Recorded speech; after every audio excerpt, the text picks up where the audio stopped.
Hello, everyone. Today I am doing something very different on my YouTube channel. I am going to essentially be making vlogs of my general impressions, review, thoughts, etc. on Star Wars: The Clone Wars. Now, the only reason why I'm doing this is because I've been basically pressured by both the online community, general uh, fandom stuff, just the fact I keep hearing that tons of things now are being tied back into that show. I had personal friends who have said that I should check it out. And I avoided this show for the longest frickin' time. And the reasons are as follows. First of all, I grew up with OG Star Wars. My mom grew up during the time of Empire Strikes Back. That was her first real big Star Wars obsession moment. She raised me and my brother with watching the VHSs of the original trilogy. We did go and watch re-releases of the original trilogy in theaters when those happened over the course of my childhood. And the prequel trilogy was my big Star Wars, like brand new, shiny, like theater experience. So to say that I have some nostalgia tied to OG Star Wars is a little understated, and a lot of new Star Wars these days has kind of left me jaded and left me feeling left out of the fandom and kind of reconsidering exactly if I even belong in this new fandom. Which kind of sucks. Grew up with Star Wars, I'm 30. It feels it kind of sometimes feels like I'm getting old, so to speak, when I'm feeling kind of left out of a fandom. So my history with this whole Clone Wars thing was I absolutely love the Gendy Tartakovsky miniseries. And to show exactly what I mean, I have I don't know where his other lightsaber went, but I actually have General Grievous, a figure of General Grievous from the Gendy Tartakovsky series, miniseries, and that was just absolutely amazing. Like, it came out in the month, it aired on Toonami in the months before Revenge of the Sith came out. Gendy's interpretation of Grievous was absolutely badass, like especially then the scene when he comes during the invasion of Coruscant and he just decimates those clone troopers, like without uttering a word. There's no music, there's just the raw, brutal sound effects. And if it wasn't a Toonami Cartoon Network show, it would have been a lot more. It would have been a lot more morbid, but it was pretty brutal, and he just left like this big impression, which meant that Revenge of the Sith Grievous was pretty underwhelming, although Gandhi did a good job of showing, like, yeah, Mace Windu crushes his chest plate, which is why he coughs. So he was always, so like that was like a big highlight of the Clone Wars miniseries, and I grew up with Samurai Jack, Powerpuff Girls, Dexter's Laboratory. To say that Gendy's vision of things was important and impressive to me would be quite the understatement. Now, of course, in the wake of that miniseries, I found this. This just immediately made me think of this. Looked like more of a realistic interpretation of the ARC troopers from that miniseries, and I think that's actually what it was supposed to be.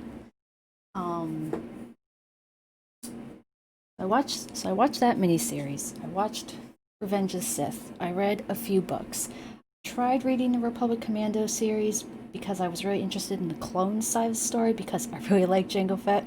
To say that I had kind of a little crush on Tamara Morrison when I was a kid is, I mean, it is what it is. He was just a badass. I like the accent, of just anyone from New Zealand. Period. I think that the Maori and the Kiwi accents are just the coolest things ever.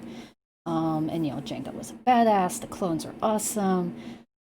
I was an impressionable kid, and So I tried reading the Republic Commando series, immediately got disillusioned with it because it made the exact same mistake that the. Anyway, long story, but Etain was an absolute Mary Sue, and having this little forbidden romance, whatever, between a clone and a Jedi was just kind of like, it didn't do anything for me. Um, yeah, I have a bad rep with like a lot of like female characters that are just kind of feel like they're there for one purpose, like Cross the Nightingale Floor, cool fantasy story that then just turned in like the female character. I just was like, nope, she's just there for the romance, and she just seems kind of like Mary Sue. The What's it called? Like the anyway, that book trilogy that came out where there was Mara Jade and all that back in the day. Mara Jade, she made me stop reading that trilogy. I did not want Luke Skywalker relationships. So anyway, to say that I am a very picky Star Wars fan is kind of understated. I have my own kind of preconceptions of how I think the lore and the characters and all that should be. In fact, I even like wrote my own fan fiction, and it's set during the Clone Wars. And this was me watching the Gendy series, Attack of the Clones, Revenge of the Sith, reading a few novels that looked really interesting to me, and in fact were actually pretty good, like Labyrinth of Evil. That one was fun. Had Grievous prominent on the cover, so that's one of the reasons why I picked it up. But I wrote a fanfic during high school, because this was during high school when all this was going on, and it even like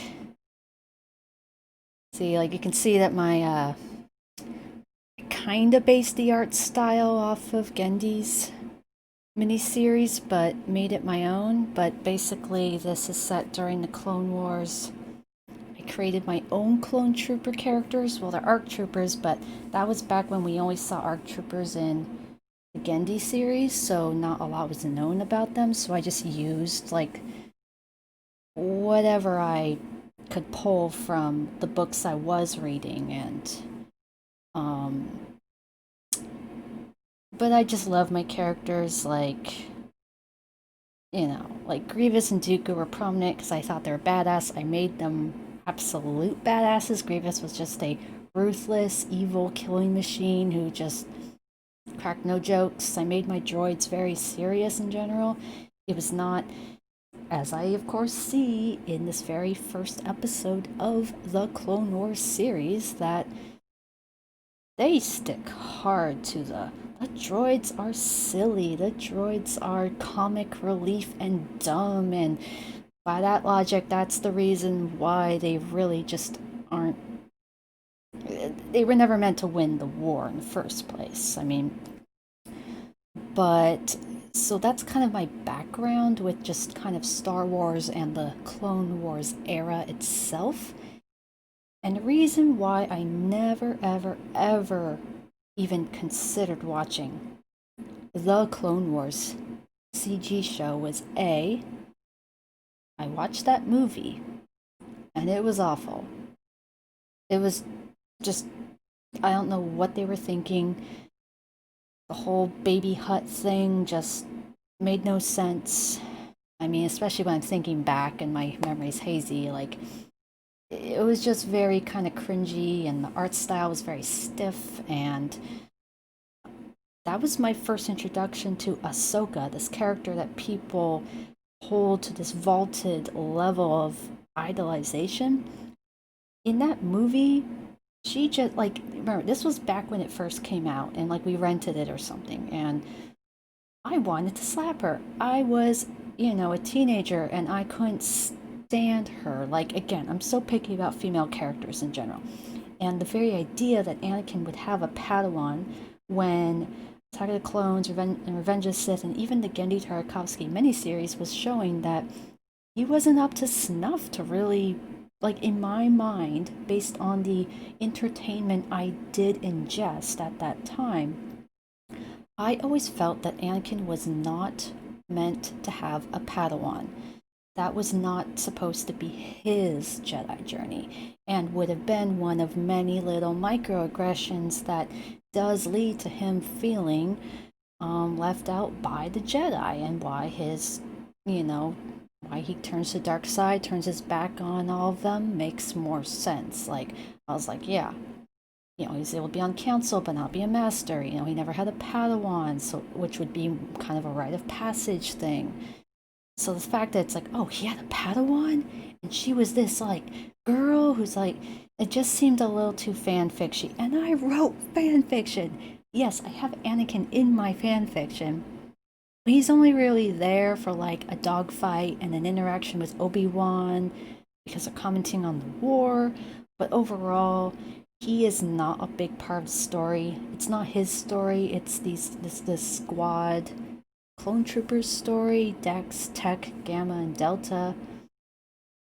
They will always be my favorite clones, but with a lot of writers, whether it's fan fiction or original work, you're going to get attached to your own little children. They're your children. Your original characters are your children, whether it's a fan fiction or not. Um, so the movie already left a really bad taste in my mouth. And then I watched the very first episode of the show. It was recorded on VHS because I was doing something else and I watched the VHS later. And to say I was underwhelmed and not impressed is kind of an understatement. It kind of was the nail in the coffin. Years went by, I went on with my life, enjoyed the Star Wars stuff I did enjoy. And the more I heard about the Clone Wars, the more I was like, oh, well, it's a good thing I never checked into that. They brought Darth Maul back from the dead. The art style is still just so bad to look at because I'm an artist. I haven't drawn in like months, but as someone who's drawn their entire life, I'm very picky about art styles. Like I like the Genndy Tartakovsky art style. The CG art style just doesn't do it for me, but that's just a personal preference.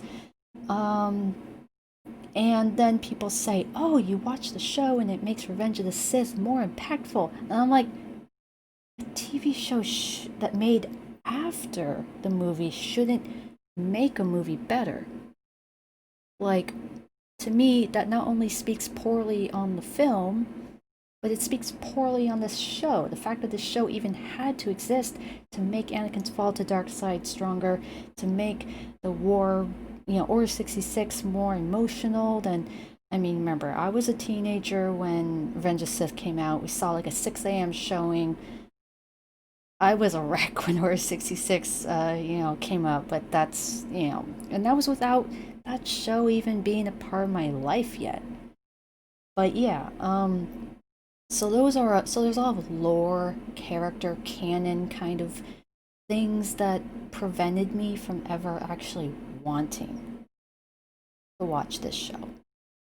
But then I saw an article on IGN that basically spoiled the fact that a Clone Wars character made an appearance recently in The Mandalorian, a show I wanted to watch because it looked like it was going to be completely removed from any other TV shows. It was going to be its own thing with its own characters. Nope. It relies on the Clone Wars show and probably the Rebels show as well, and that bummed me out when I learned that. I'm like, oh, well, I mean, I sure hope the creators, when they introduce this character or other characters or concepts, treat me respectfully and be like, oh, hey, you never met this character. Let's introduce them for the first time so you don't feel left out. And then people who have watched the show will be like, oh, yay, we know who this is. So I've had a lot of reservations, which have only compounded over the last few days, weeks, months. And I finally watched the first episode today. A friend of mine gave me access to his Disney Plus account, made my own profile in there that I could use. And yeah, and I know that this show is supposed to be watched in a particular order because Disney Plus has put it into a non-chronological order, a non-aired order. But I'm too lazy to go back and forth through the seasons. I'm just starting from the first episode of the first season on Disney Plus, and that is the episode Ambush. And according to the website, The synopsis is Yoda leads 3 clone troopers against a droid army. And that's pretty much all it is. They go to Toydaria because the king of Toydaria is having to choose between joining the alliance and joining the sorry, I'm getting myself the republic and joining the separatists. And from the get-go, you already know how it's gonna go. Spoiler alert: the king joins the republic, and of course he comes to that decision because Dooku and Ventress make some really stupid mistakes. They're dealing with Yoda here. Why would they set themselves up for failure? And here's the thing. I've heard from everyone that season 1 is more targeted for kids. A little more simple, a little more cheesy. It's supposed to get darker after season 2, but I tried to do my research and people are like, no, yeah, you should watch season 1 because it does at least have some episodes and some characters and some themes that are important later on. So it's like, all right, I'll try to trudge through it. But of course, immediately, right from the get-go, I tried to write notes. I didn't write too many notes, but first thing I was hit was like, oh, a cheesy knockoff Star Wars theme at the very start. That sounds super low budget. Like, it's the Star Wars theme, like from the, opening crawl, but it isn't really, which is kind of strange because then the episode ends with a redone version of an actual piece of music from the movies. So the fact that the opening, the intro, has kind of a sounds almost like a knockoff, like trying not to get copyright Star Wars theme is a little confusing. And of course, like this was one of the first things that clued me in that the series started off really kind of being more for kids at the time was the whole like, it does the intro and then it has a quote at the start. Like a moral of the week type of thing, and that is great leaders inspire greatness in others. Don't forget that, kids. That's the theme of today's episode. Like, okay, fine. I already am going into season 1 with the expectation that it's going to be more for kids. And right away, of course, this is not the first episode aired on TV. This is episode 1 on Disney Plus. So it's like, okay, Ventress and Dooku are introduced. All right, I was first introduced to Ventress in Genndy Tartakovsky's Clone Wars. She spoke very little, and she was a badass. And then this Ventress is like, I mean, she looks cool, but then Dooku doesn't look at all like Christopher Lee. Like, they made his jaw and his beard just really huge, and that's not at all how he actually looks in the role of Dooku. So, and the voice doesn't even sound like him. But at least the voice actor for Yoda tried. Like, you can never go wrong with Yoda.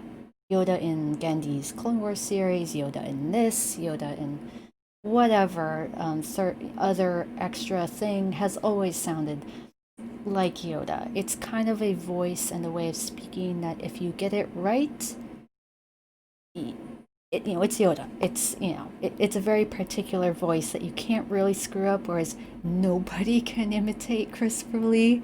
That is just a voice of God, like kind of like Morgan Freeman. You cannot replicate those voices. So, not even Genndy's Dooku sounded like Christopher Lee, but he was a lot more. I just liked how Dooku in Genndy's series sounded and looked better. Like, this Dooku just looks perpetually angry, and that's not at all how Dooku in the movies looked, I don't know, but he's a villain, whatever. And yeah, like Ventress, like right away, she offers this challenge to say, like, hey, I'm gonna send all these droids at Yoda and try to capture him or defeat him. If Yoda gets away, then you can join the Republic. If he doesn't, then you join the Separatists. And I'm just like, Ventress, oh my god, this is Yoda, and these are a bunch of droids. Why would you do that? Are you deliberately trying to set up Toydaria with the Republic on purpose? Are you doing that because then at the end, when Yoda is, successfully defeats them all, Dooku's like, oh, okay, now Ventress, go kill the king, which she fails at, of course, because Yoda gets there. Like, was that kind of part of their plan all along? Is like, yeah, we'll deliberately set up for failure so then we can just get rid of the king and just do what we want anyway? Like, I don't know. Again, I know it was supposed to be more targeted for kids, so the evil is more black and white and stupid, and the droids are really silly and goofy and dumb, and it's like, I get it. Stop knocking me over the head with how this is supposed to be goofy, you know? Um, and like, droids don't know how to stop. They don't know the word stop. Like, the tanks are kind of trying to go through this, like, rigid forest, and the droids all like, stop, stop, and they don't stop, and it's just like, okay, okay, I get it, show. The droids are dumb. Like, I mean, it was a little funny when one droid gets killed later, and he's like, I was just promoted, like, whatever. So it's like, I'm already going into this with low expectations. The only real highlight was, of course, Yoda, of course, being a badass, winning like a boss, just destroying everything like it was nothing, and playing around with the enemy like he always does, and of course the clones. Like, there's these three clones. They apparently all have names, but I didn't have the subtitles on, so I didn't catch what their names were, and don't know if they were introduced earlier in the series, like before this episode actually aired. But he's like, hey, take off your helmets. I want to see your faces while we, talk about our plans. And they're like, there's nothing much to look at. We all have the same face. And he's like, well, the Force tells me that you all are unique. Like, you're more of a thinker. You worry about your equipment, blah, blah, blah. Like, you all have your own unique personalities. And it's like, yeah, I mean, I guess one of the main things that I would even care about with this show is the focus on the clone troopers. Because as I've said, I wrote a fanfic where I made my own clone trooper characters, and they were the real focus of the story. Obi-Wan, Yoda, Mace Windu, they were all like kind of side characters in their story, and Dooku and Grievous were setting up a lot of the opposition, but it was really about the clones. I always wanted to know more about the clones, and it's like, as much as I'm like having my misgivings about watching this show, deep down I know that the clone trooper parts are going to be the parts that I'm going to be the most invested in, because that's what I've always been more interested in. Um, but yeah, like, I thought the whole, like, just, I mean, of course, pointing out that all these three clones are their own unique personalities, even though they may have the same face and all that, is, I already jive with that. Like, I bring up so many times in my fanfic about how, like, they do have all the same faces unless they have any other distinguishing scars or hairstyles or, mannerisms and stuff like that, but they're all uniquely different, and it's really the relationship between Dex, who's the leader of this squad, and Tech, who is, oh man, it's been so long, but it's the relationship between those two that is the focal point of the story, and where the most emotion comes from